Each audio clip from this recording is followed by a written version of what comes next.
আসসালামু আলাইকুম viewers, আফিয়ার kitchen আপনাদের সবাইকে স্বাগত। আশা করছি যে যেখানে আছেন আল্লাহর রহমতে ভালো আছেন। তো সামনে আসছে কুরবানি ঈদ, ভাবলাম আপনাদের মাঝে শেয়ার করি গরুর পায়া বা নলি যেটাই বলেন আপনারা।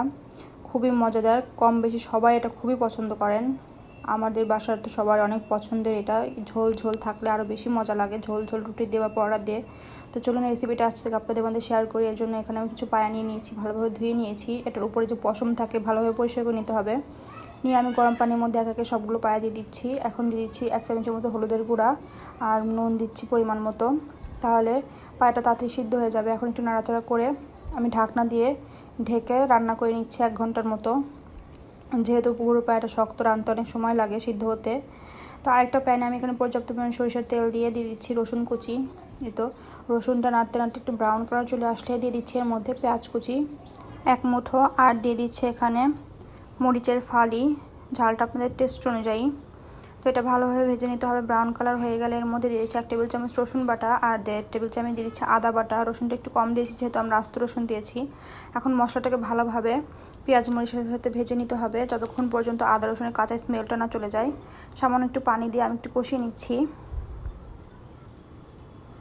তো কষানো হয়ে গেছে। এই পর্যায়ে আমি এখানে দিয়ে দিচ্ছি হলুদের গুঁড়া 1/2 টেবিল চামচ, মরিচের গুঁড়া 2 টেবিল চামচ, ঝালটা আপনাদের টেস্ট অনুযায়ী অবশ্যই। 1 টেবিল চামচ জিরার গুঁড়া, 1 টেবিল চামচ গরম মশলার গুঁড়া আর 1 টেবিল চামচ দিয়ে দিচ্ছি ধনিয়া গুঁড়া দিয়ে ভালোভাবে মশলাটা কষিয়ে নিব। দিয়ে দিচ্ছি স্বাদ মতো নুন, যেহেতু নুনটা আমরা আগে দিয়েছি তো একটু ভেবে দিবেন। তো দেওয়ার পর এটা ভালোভাবে একটু নাড়াচাড়া করে তেলের উপর দিয়ে দিচ্ছি একটু পানি দিয়ে মশলাটাকে ভালোভাবে কষিয়ে নিতে হবে। এই মশলাটা যত কষাবেন রান্নার টেস্টটা তত ভালো আসে। দেখুন কষানো শেষ। এ পর্যায়ে আমি একটু পানি দিয়ে দিলাম, দিয়ে এই মশলাটার উপর একটু বলক চলে আসলে চুলাটা অফ করে দেবো। আমাদের মশলা কষানো শেষ। এখন চলে যাব পায়ার দিকে, দেখি কী অবস্থা। 1 ঘন্টা পরের অবস্থা দেখুন। যেহেতু পায়া সিদ্ধ হতে অনেক সময় লাগে, আমি 2-3 বার পানি দিয়েছি, দিয়ে সিদ্ধ করেছি। এখন এর মধ্যে দিয়ে দিচ্ছি মশলাটা দেওয়ার পর একটু ধুয়ে পানি দিলাম, প্যানটা ধুয়ে পানি দিয়ে একটু নাড়াচাড়া করে আমি আরও আধা ঘন্টার মতো রান্না করে নিব। এখন ঢাকনা দিয়ে ঢেকে আধা ঘন্টার জন্য রান্না করে নিচ্ছি। এতে দেখুন মাছ আমি 2-3 বার নেড়ে দিয়েছি। এ পর্যায়ে আমি এখানে 1/2 টেবিল চামচের মতো দিয়ে দিচ্ছি জিরার গুঁড়া, তাহলে স্মেলটা ভালো আসে। সবার শেষে অ্যাড করছি জিরার গুঁড়াটা। আর 5 মিনিটের মতো চুলায় রেখে আমি চুলাটা অফ করে দিব।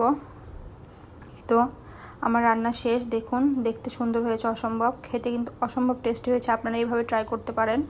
এই তো এখন আমি সার্ভ করে নিচ্ছি।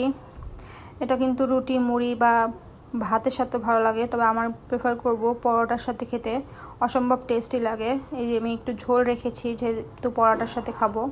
আমার বাচ্চারা খুব পছন্দ করে এর ঝোলটা পরোটার সাথে বা রুটির সাথে খেতে। দেখুন কতটা নরম হয়েছে। এই তো আমি পরোটা তৈরি করে নিয়েছি, খেতে অসম্ভব টেস্টি এই নলি। আপনারা আসছে কুরবানি ঈদে এইভাবে ট্রাই করতে পারেন। সবারই কম বেশি খুবই পছন্দের এই রেসিপিটি। তো আমার রেসিপিটি যদি ভালো লাগে অবশ্যই লাইক কমেন্ট করবেন, আর আমার চ্যানেলটিকে সাবস্ক্রাইব করে আমার ভিডিওর পাশেই থাকবেন। আল্লাহ হাফেজ।